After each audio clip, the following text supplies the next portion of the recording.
A question we're commonly asked is it possible to drastically reduce taxes in retirement or even eliminate them?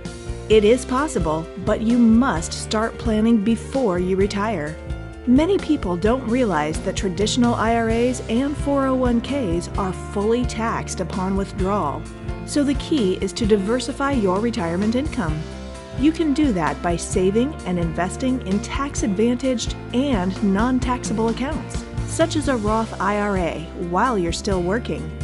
Once you're retired, it's all about monitoring your adjusted gross income to control your tax bracket. You can limit the amount of taxable income you need to withdraw by pulling income from your tax-free accounts. Also, by withdrawing from non-taxable accounts instead of selling investments that trigger taxable income, you reduce the amount of your Social Security benefits subject to income tax.